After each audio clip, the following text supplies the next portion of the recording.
হয়ে ক্যানিং পশ্চিম বিধানসভা কেন্দ্রে প্রার্থী দল আমাকে নির্বাচন করেছে, দিল্লি থেকে সোনিয়া গান্ধী, রাহুল গান্ধী নেতৃত্বে এবং রাজ্য শুভঙ্কর সরকারের নেতৃত্বে আমাদের লড়াই করবার একটা সুযোগ এসেছে। বিশেষ করে আমাদের জেলা সভাপতি স্বপন মণ্ডলের নেতৃত্বে আমাদের এই লড়াই চলবে। বিশেষ করে প্রত্যেক নির্বাচনে প্রত্যেকটি দল লড়াই করে গণতান্ত্রিক পদ্ধতিতে। আমরা সেই গণতান্ত্রিক পদ্ধতিতে লড়াই করবার জন্যে আজকের আমার বাড়ির কাছে জঙ্গলপত্তনে মন্দির, কালী মন্দির, এই মন্দির কবে প্রতিষ্ঠিত হয়েছে এখনও পর্যন্ত কেউ জানে না। তবে এটিকে নতুন মডেলে রূপ দেওয়া হয়েছে বিভিন্ন সময় বিভিন্নভাবে।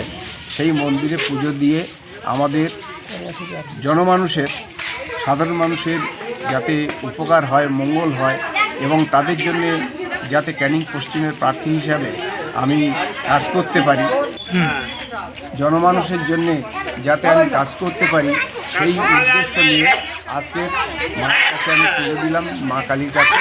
এবং পাশে আছে গোবিন্দ মন্দির, সেই জন্য গোবিন্দ মন্দিরে আমি প্রণাম জানিয়েছি।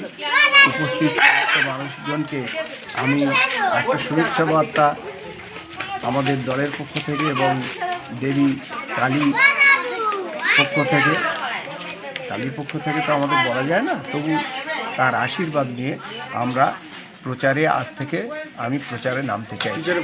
আর সেই প্রচারের জন্যে আজকে আমার এই কালী পুজোটা দেওয়া, যাতে আমার এই এলাকার মানুষ এবং শুধু গোপালপুর অঞ্চল নয়, ক্যানিং পশ্চিমের মানুষের পাশে আমাদের জেতা হারাটা বড় কথা নয়, কিন্তু লড়াই করাটা হচ্ছে বড় কথা।